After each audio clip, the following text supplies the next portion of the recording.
반갑습니다.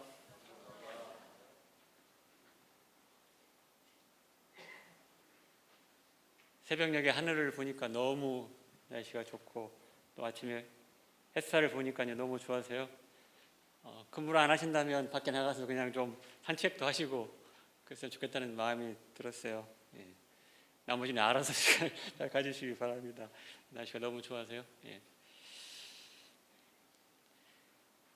지난주 4월 9일 날 수의단에대 종목사님께서 개회 법문을 해주셨는데요. 그때 이제 본립도생이란 말을 또 강조를 해주셨어요. 그러시면서 본립도생, 근본이 서면 도가 살아나는데 그것을 다시 이제 응용하셔서 당신의 염원을 말씀하셨어요. 도생 교단생이다. 도가 생하면 교단이 살아나고 교단생 천하생이라. 교단이 살아나면 천하가 살아난다. 이제 그러시면서 스승님의 경륜을 내 경륜으로 삼았으면 좋겠다. 그런 당부의 말씀을 해주셨어요. 물론 비슷한 말씀을 지난 우리 원디대 이사장님 이 취임식 때 우리 이사장님께서도 여러분들이 뭐 할 때 자기 생각으로 하지 말고 만약에 대종사님이라면 어떻게 할 것인가라는 그런 법문을 해주셨거든요. 저도 늘 지금 새기고 살고 있는데요. 스승님의 경륜을 내 경륜으로, 각자 어디서 뭘 하시든지 간에 스승님의 경륜으로 경륜을 내 경륜으로 삼고 그렇게 살아가는 우리가 되었으면 좋겠습니다. 그걸 제가 이제 우리 학교에 한번 적용해 봤어요.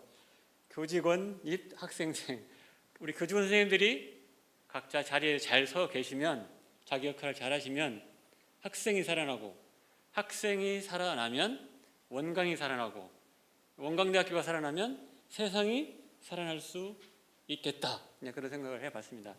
이것도 역시 마음에 담고 각자 처지에서 한번 되새겨 봤으면 좋겠습니다.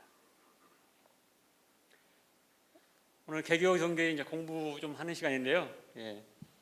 이 개교 동계는 대종사님께서 깨닫고 나서 원불교를 열게 된 그런 이유와 앞으로 원불교가 낙원세계 건설을 어떻게 하겠다라는 그런 방법을 제시한 그런 내용이 되겠습니다. 바꾸어서 말하면 원불교의 존재 이유와 사명을 이 개교 동기에 아주 딱 잡아서 제시해 주셨습니다. 그래서 파란구의 일체 생명을 광대 무량한 낙원으로 인도하는 것이 원불교의 존재 이유이고 사명이다. 따라서 그 이상도 그 이하도 아니라는 얘기죠. 뭐 많은 숫자, 많은 건물 이런 것이 주가 아니고 어떻게 하면 일체 생명 을 광대무량한 낙원으로 인도할 것인가에 이제 초점이 있다는 것이죠. 그걸 다르게 표현해 보면 그 2장에서는 세상을 바르게 하고 일체 생명을 이롭게 하는데 종교의 존재 이유가 있다. 역시 원불교도, 불교도, 기독교도 다 마찬가지다. 그런 말씀을 해 주셨습니다. 따라서 우리들이 살아가시면서 이런 어떤 성자의 본의를 마음속에 담고 뭘 하시든지 이런 본의가 살아날 수 있도록 그런 역할을 우리가 해가야 되겠다. 그런 말씀을 드려봅니다. 이 개기동교에는 원불교적인 그 사상 이념이 잘 드러나 있습니다. 자유, 상생, 평등, 개벽, 그리고 조화, 선용 이런 내용들이 이제 들어 있음을 아시고 내가 한 생각, 한 행동할 때마다 이런 어떤 이념들이 어떻게 육군으로 잘 나오게 할 것인가에 대해서 늘 연마하시면서 노력해 가는 것이 원불교인들의 자세라고 할 수가 있겠습니다. 앞에 내용은 이제 가볍게 넘어가고요. 개기동기는 아마 2-3번 정도 제가 더 할 건데요. 개기동기에서 주로 우리가 생각해 볼 것들은 노예생활, 파랑구의 정신세력, 그 다음에 진리적 종교신앙, 사실적 훈련, 그리고 낙원이라는 이 키워드를 우리가 앞으로 이제 한 2-3번에 걸쳐서 공부를 하도록 하겠습니다. 자, 이분 잘 아시죠? 인사 한번 나누시죠? 인사 한번 나누시죠? 예. 이분의 꿈이 무엇이었을까? 이분의 꿈은 아시다시피 낙원세상, 오직 낙원세상, 그 파란구의 일체 생명들을 낙원세상으로 이끌기 위해서 이분은 오직 꿈꾸고 오셨습니다. 그 낙원은 이제 뭐 신낙원이라고 표현하기도 하고 심낙원, 육신과 마음의 낙원이라고 표현하기도 하고요. 결함 없는 세상이다라고 표현하기도 합니다. 그리고 내일 겸전, 물질 문명과 도학 문명이 다 아우러진 그런 세상을 말하기도 하고요. 이제 뭐 기독교의 천국이라든가 불교의 극락이라든가 유교의 뭐 평천하 이상세계 등등 뭐 같은 뉘앙스 좀 다르긴 하지만 그런 의미를 지니고 있다는 거 여러분들이 보편적으로 이해했으면 좋을 것 같고요. 오늘은 이제 이 내용을 좀 더 교리적으로 한번 더 우리가 새겨봤으면 좋겠어요. 대종사님이 말씀하신 그 낙원세계라는 것은 공부해도 사막을 통해서 대자유인이 돼야 된다. 대자유인. 개인적으로는 대자유인이 돼야 된다. 그리고 사회적으로는 상생의 사회가 돼야 되고 평등의 사회가 됐을 때 온전한 낙원 세상이 될 수 있는 것이다. 나 혼자 편안하다고 낙원 세상이 이루어지는 것은 아니다. 그래서 개인은 행복을 말할 수 있을 것 같고 더불어서는 낙원이라고 우리가 표현을 할 수 있을 것 같습니다. 자, 그렇다면 낙원 첫 번째 대자유인은 어떤 사람일까? 어떤 사람? 대자유인의 길. 수도인이 구하는 바는 마음을 알아서 마음의 자유를 얻자는 것이며 라고 요원품 2장 가르쳐 주셨습니다. 우리가 뭘 하시든지 간에 공부하는 사람, 마음 공부하는 사람들은 마음의 자유를 얻어야만이 끝이 된다. 교당 열심히 다니시고 또 공부를 개인적으로 열심히 하시더라도 내 마음의 자유를 얻지 못한다고 한다면 결코 자유인이 될 수는 없다. 그리고 행복을 자기가 거머쥘 수 없다. 이런 얘기가 되겠습니다. 많이 우리가 인용하는 요한복음 13장 말씀이죠. 마음의 욕심을 떼고 간결하지만 한번 되새겨 봤으면 좋겠어요. 내 마음의 욕심을 떼고 하고 싶은 것과 하기 싫은 것에 자유자재할 수 있는 힘이 있을 때 내가 여의 보주를 얻었다고 할 수 있다 그랬어요. 즉 그럴 때만이 내가 행복의 주인공이 될 수가 있다. 내 마음의 욕심을 떼고 하고 싶은 것과 하기 싫은 것 얼마나 많습니까? 하고 싶은 것도 많고 하기 싫은 것도 많죠. 아마 이 법회 올 때도 제가 참 아까 앉아서 그래서 마음속으로 감사의 마음을 드렸어요. 정말 이 마음 챙겨서 이렇게 와서 함께 할 수 있는 그 우리 교도님들의 마음을 헤아려서 제가 감사의 마음을 보냈습니다. 내 마음의 욕심을 떼고 하고 싶은 것과 하기 싫은 것에 자유자재할 수 있는 힘이 있는가? 그 힘을 구했을 때만이 내가 어디에 처해 있든지 간에 행복의 주인공 또 자유인으로서의 삶을 살아갈 수 있다. 그렇다면 이제 뒤집어서 내가 지금 마음의 욕심을 떼지 못한 게 뭐가 있을까? 그리고 내가 하기 싫은 것과 하고 싶은 것에 자유자재하지 못하는 것이 뭐가 있을까를 여러분들이 체킹하셔서 그 부분을 조절하는 공부를 하셔야 점차 자유의 성숙도가 높아지겠죠. 우리가 여행길을 갈 때 내 지갑 속에 돈이 많이 들어있을 때, 충분히 들어있을 때 여유롭고 자유롭고 편안한 여행을 할 수가 있습니다. 마찬가지로 내 인생길에 있어서도 내 마음의 지갑 속에 3대력이라는 수양력, 연구력, 취사력이라는 3대력이라는 그런 마음의 힘이 가득 들어있을 때 내 인생길이 편안하고 여유있고 한가롭고 은혜로운 그런 인생길을 갈 수 있다는 것이죠. 한번 이제 형상의 지갑만 살펴보지 마시고 지금 내 마음의 지갑 속에 그런 수양력과 연구력과 취사력, 즉 내 마음을 내 마음대로 쓸 수 있는 그런 힘이 얼마나 들어있는지를 꼭 살펴보시기 바랍니다. 정사님께서는 그렇게 말씀해 주셨어요. 심량이 호대하면 마음의 크기가 크면 모든 경계가 스스로 평온해지나니 이것이 곧 낙원의 길이요. 내 마음의 크기가 크면 깊고 넓으면 어떤 경계가 와도 그 속에서 내가 평온함을 차지할 수 있지만 그 반대로 심량이 협소하면 내 마음이 좁고 얕으면 모든 경계가 사면을 위협하나니. 매사가 나에게 뭡니까? 불편함과 짜증스러움과 원망과 구속스러움이 따른다 이 말이죠. 뭐하면? 내 마음이 크기가 작으면. 근데 많은 사람들이 어떻습니까? 그 마음 크기를 넓히고 깊게 하는데 공력을 들이지 않고 늘 세상을 향해서, 환경을 향해서, 다른 사람을 향해서 이러쿵저러쿵 하면서 시간을 보낸다 이 말이죠. 그것이 바로 고해의 길이다. 그러시면서 고락이 다만 자신의 견지, 즉 자기 마음의 크기에 따라서 고의 삶을 살 수도 있고 낙의 삶을 살 수도 있다. 그런 말씀을 해 주셨습니다. 다시 한번 부탁드리고 챙겨봅니다. 내 마음의 지갑 속에 지금 수양력, 내 마음을 온전하게 할 수 있는 힘, 모든 걸 담아낼 수 있는 힘, 그리고 연구력, 사리, 일과 이치를 정확하게 판단할 수 있는 나의 지혜의 힘, 그리고 정의와 불의를 향해서 정의를 취하고 불의를 버릴 수 있는 실행력, 이런 힘이 얼마나 들어있는지를 꼭 살펴보시기 바랍니다. 이게 되지 않으면 아무리 세상이 좋고 좋은 사람이 많이 있어도 내 인생은 결코 행복할 수 없고 환경에 의해서 내 행복이 좌지우지 될 수 있다는 사실을 마음속에 새겼으면 좋겠습니다.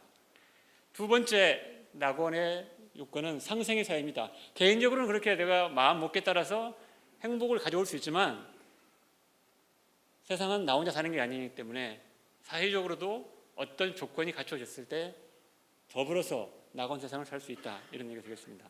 상생의 사회라는 것은 나 중심이 아니고 함께 상대와 더불어서 아우러지는 그런 삶을 의미하는 것입니다. 항상 내 입장에 서 있으면 나도 살지 못하지만 결국 다른 사람들도 함께 살지 못하는 그런 안타까운 세상이 될 수가 있습니다. 반대로 상대 중심으로 상대를 배려하는 마음으로 가게 되면 나도 살고 상대도 살아서 함께 어우러진 낙원 세상이 될 수 있다는 그런 따뜻한 상생의 사회를 우리가 이뤄갈 수 있다는 것입니다. 대단 종사님께서는 서로 은혜를 발견하고 서로 보온하는 생활이 될 때 낙원 세계로 갈 수 있다 그랬습니다. 이때 은혜라는 것은 상대의 늘 좋은 점을 발견하는 노력을 많이 하셔야 됩니다. 우리가 살면서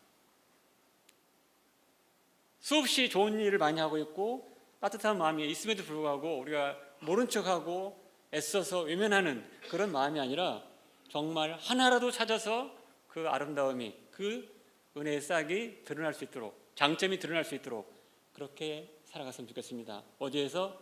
가정에서, 우리 각자의 사무실 속에서, 또 학생들과의 강의 속에서.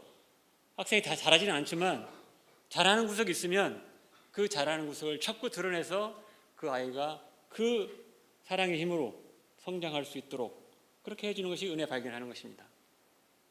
서로 보온하는 건 상대를 배려하고 챙겨주고 사랑하고 도움을 주는 그런 어떤 삶을 살아가는 것이죠.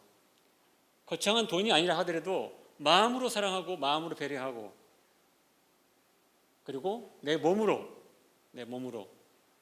그리고 여건이 된다고 경제적인 물질로도 도움을 줄 수 있는 보온한다는 그런 거예요. 보온한다는 것은 내가 있어야 할 자리에 있어주고 도와야 할 자리에 도와주고 함께할 때 함께 해주는 그런 마음 하나하나가 결국 보온하는 삶이라고 생각이 되어집니다. 나 하나쯤이야 이런 생각보다는 내가 있음으로 인해서 다 살아날 수도 있다라는 그런 생각을 가졌으면 좋겠어요. 저는 75억, 76억 인구가 저를 위해서 항상 지금 이 순간에도 어떤 몸짓을 하고 있다고 생각하고 살고 있습니다.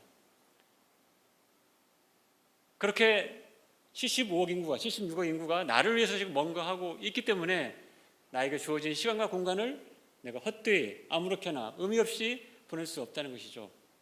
어떤 형태로든지 그들을 향해서 마음으로, 몸으로, 물질로 할 수 있는 범위 내에서 그렇게 보온하는, 도움을 주는, 좋은 기운을 보내는 그런 우리 삶을 살아갈 필요가 있다. 그럴 때 뭡니까? 우리 사회가 다 갖춰지지는 않았지만 그것 때문에 스트레스 받고 상처받고 그렇지 않는 따뜻한 사회가 될 수 있을 것이다. 대종사님은 그런 그런 세상을 원했던 그런 세상. 먼 훗날 죽어서 사후에 극락이 아니고 지금 현재 너가 처해 있는 그곳에서 그렇게 너 개인적으로도 행복해야 되지만 함께 사는 사람과 더불어서 그렇게 오손도손 아름답게 살아가는 인생을 그렇게 주문하셨던 것입니다. 대종사님께서는 그러셔서 강자, 약자, 친화성용법에서 강자는 약자를 자리이타로 진화시켜야 되고 약자는 강자를 선도자로 삼고 진보할 수 있어야 된다. 한없이 약자는 뭐 도움만 받는 것이 아니라 약자는 약자대로 잘하는 사람들의 삶을 본보기로 삼아서 자기를 개선할 수 있는 노력을 해야 할 것 같고 강자들은 늘 자기만 바라보지 말고 약자들의 어려움을 살펴서 그들을 이끌어낼 수 있는, 진화시킬 수 있는, 진급시킬 수 있는 그런 신법으로 살아야 한다는 얘기죠. 그 세계가 다른 데가 아니고 바로 우리들 학교에서 우리 각자 사무실에서 구성원들 간에 그렇게 이런 신법으로 서로가 챙기면서 살아가면 일은 많고 힘들 수 있지만 함께 사는 기쁨이 대단하다고 생각합니다. 그리고 원광대학이 정말 아름다운 캠퍼스로 또 아름다운 문화를 만들어갈 수 있는 대학으로 자리매김할 수 있지 않을까 그렇게 생각을 해봅니다. 마지막으로 낙원 세계는 평등의 사회입니다. 평등. 사요를 통해서 전반 세계를 이루는 그런 사회가 됐을 때 낙원 세상이 될 수 있는 것이다. 대종사님의 이론주의는 즉 낙원 세상은 하나의 세계, 평등의 세계를 의미합니다. 하나의 세계, 평등의 세계. 특정인, 특별한 사람들만이 잘 사는 그런 세상이 아니고 모든 사람들이 어디에서 있든지 간에 존중받고 인정받고 자신의 노력에 대해서 평가받는 그리고 한 인간으로서 대접받는 그런 사회가 될 수 있어야 되겠습니다. 모든 걸 똑같이 가져서가 평등한 게 아니고 차등은 있지만 그들이 하는 자체에 대해서는 인정해주고 인격으로 존중받는 그런 세상이 되어야 한다는 얘기입니다. 옛날 대산종사님께서 삼도원 계실 때 이제 길이 울퉁불퉁 하시니까 고르는 작업을 했다고 그래요. 그러니까 이제 사람들이 좋다고 막 하셨어요. 어떤 할머니가 지나가시다가 너무 좋다고 하시면서 그 길만 고르지 마시고 세상도 좀 골라주세요라는 그런 말씀을 하셨다고 그래요. 왜? 너무너무 우리말은 빈부격차, 불평등한 요소들이 많으니까 길을 고르는 것처럼 당신들이 세상도 좀 그렇게 골라주십시오라고 할머니가 말씀하셨다고 그럽니다. 그러시면서 해주신 법문이 우리는 조각난 이 세상을 조각난 이 세계를 하나의 세계로 그리고 차별이 많은 이 세계를 균등의 세계로 평평하게 골라가는 그런 노력을 해야 되겠다라고 말씀하셨습니다. 그 내용이 바로 이제 사요입니다. 사요. 현재 우리의 원광대학교에서 평평하지 못한 골라지지 않은 울퉁불퉁한 부분이 어디에 있는지를 보시고 우리 사무실에서부터 그런 것들을 어떻게 걷어내고 골라내는 그런 우리들이 됐으면 좋겠습니다. 그래서 어떤 직급에 있든 나이가 많든 적든 남녀 관계없이 한 사람 한 사람이 한 인격체로서 존중받고 서로 배우면서 서로 나누면서 서로 공경하면서 그렇게 아름다운 따뜻한 원광대학을 만들어 갔으면 좋겠습니다. 사요 내용을 다시 한번 이제 곱씹어 보시고 나중에 또 한번 이 부분을 제가 새겨 드리도록 하겠습니다. 대종사님께서 원하신 낙원 세상은 개인적으로는 3대력을 통해서 행복한 자신이 되어야 되겠지만 사회적으로는 상생과 평등의 사회를 만들어서 더불어서 함께 잘 사는 세상을 요청하셨습니다. 우리들이 멀리가 아니라 퇴임 후가 아니라 지금 이 순간 가정에서 또 이 원광대 각각의 일터에서 그런 정신으로 살아간다면 정말 우리가 행복의 주인공, 낙원의 주인공이 되지 않을까. 그래서 도가의 세상의 효자들은 왼쪽거리면 세상의 효자를 표현한 겁니다. 세상의 효자들은 부모님의 뜻이 땅에 떨어지지 않게 하는 사람들이죠. 도가의 효자는 마찬가지. 스승님의 경륜이 땅에 떨어지지 않도록 각자 처한 곳에서 부단히 실행하는데 도가의 효자의 모습이 있지 않을까 그렇게 생각해 보면서 특히 대각의 달 4월 대종사님의 크신 꿈을 우리들 꿈으로 만들고 이전시키고 그 꿈을 위해서 열심히 살아가는 저희들이 되었으면 좋겠습니다. 감사합니다.